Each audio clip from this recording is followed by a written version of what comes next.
This episode of SitRep is presented by EA. A crazy amount of information about Battlefield 5 is now known, way more than what I was anticipating. My name is Shadox, and this is SitRep. There's honestly way too much information to put into a single video, so on my channel over the next few days will be 5 videos, each covering a topic from the reveal in a lot more depth, talking about what we saw and what we heard. This video will serve as an overview for the entire game and give you a good understanding of the newest Battlefield title. Let's get started.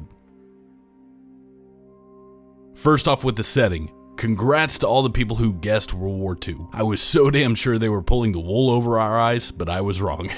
That'll teach me forever speculating again. So, Battlefield 5 is set in World War II, with a focus on the lesser known battles and stories.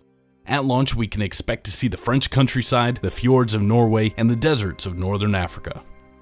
Single player does make a return with war stories. Not much else is known at this point, but Lars Gustafsson did reinforce the fact that the smaller campaigns will focus on untold stories of the war. We won't be storming the Omaha beach. Instead, we'll be aiding resistance fighters in a small Norwegian village, for instance.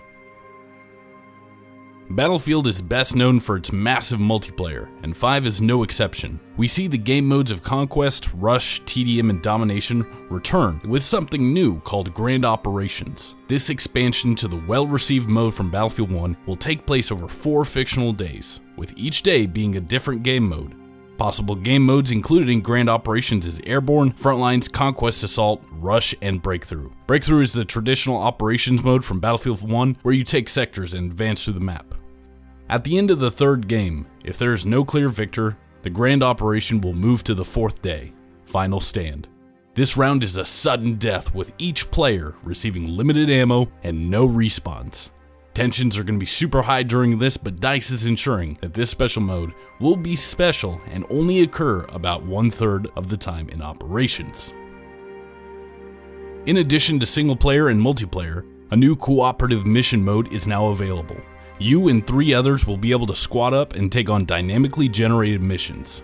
This mode is also what was featured in the gameplay trailer, and each mission is going to be procedurally different. DICE also stated that they are planning on implementing a system to where we can have player-designed missions, so get ready to go through hell. Battlefield 5 is heavily focused on squad play. Every time you load into the game, you will be automatically placed into a squad. The option to run Lone Wolf is there, but good luck. Due to the new scarcity mechanics, you'll be forced to stick close to your team, as ammo and health are going to be a lot harder to come by. You will no longer be able to automatically regenerate your health all the way up to full health, for instance. So if you want to get fixed up, you're going to need to find a medic.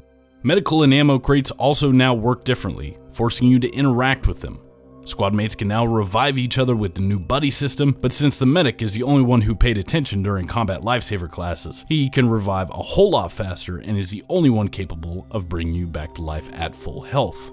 You can also now drag teammates who are knocked down to cover to make their revive more effective and reduce insta-kill.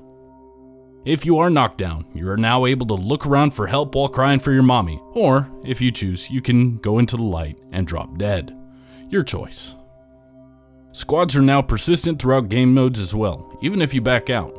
So if you find some guys that actually do PTFO, you all can hop out and join the same co-op game, for example. There's also rewards for playing as a squad. The new squad reinforcement system allows for squad leaders to call in special vehicles or drops to assist their squad. These reinforcements range from heavy weapons drops to smoke barrages and even massive tanks like the Sturmtiger or Churchill Crocodile. Is your squad running into a well-fortified point? Well, why don't you spend all of your squad points on a V1 rocket and obliterate everything in a huge fireball of death? With ammo and health now more scarce, capturing flags is absolutely crucial to survival. At each flag, a resupply station can be constructed using the new fortification system.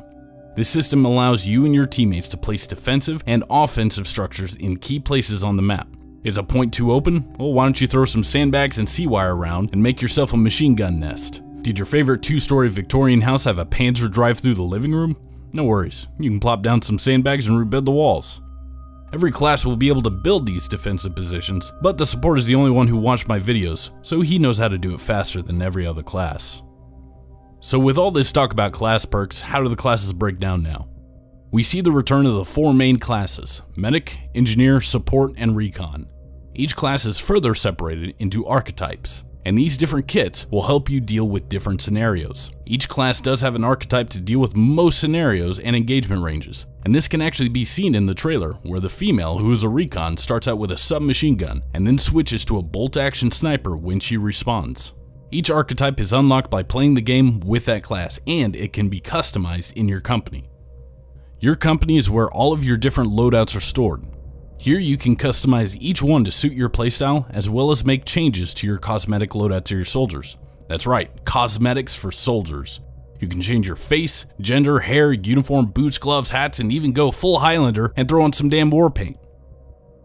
This is also where you will customize your vehicle's looks, perks, and loadouts. We also have a variety of planes, tanks, and automobiles to suit your vehicle combat desires. Your weapons are also customized in the company. Gone are the variant system, thank God. And each weapon will have 5 to 7 points of customization, including the stock, sight, grip, foregrip, barrel, camouflage, and paint. On the topic of weapons, each weapon will attempt to fill a niche, but also provide a learning curve. The earlier weapons that can be unlocked will be easier to control but offer less damage potential. Weapon handling has been redesigned from the ground up to remove random bullet deviation and spread elements. Where you aim is where you shoot. Suppression is still work in progress, so Battlefield design director Daniel Berlin was not able to give a clear answer. Certain weapon handling characteristics can be enhanced with the use of perks. These perks are unlocked via a progression tree in your company. You unlock these by using weapons and vehicles in the game, so the more you use your weapons, the better you get. Some other things to note include towable stationaries, a complete overhaul of the movement system, a real physics engine being implemented once again. I personally can't wait to see a Sherman tank flying over my head 400 meters up. Oh, and one teeny tiny thing to note here. Premium will not be returning for Battlefield 5. Let that sink in for a second. I'll wait. Instead, DICE and EA are opting for a live system with smaller but more frequent content drops, including events, missions, maps, weapons, and cosmetics. No details are yet available regarding loot boxes or community-run servers, both of which are hot topics following Battlefield 1 and Battlefront 2. We will learn in the coming weeks and months about the direction that Battlefield 5 will take us regarding these issues, so all eyes are on you, EA. Please don't screw this up. Wow, okay, I think that actually covers most of it. Again, if you want a more in-depth look at all this stuff, check out my channel and consider subscribing for more Battlefield V/5/ whatever it is news. I'm gonna have more in-depth videos going up over the next few days, looking into the various aspects of the new game.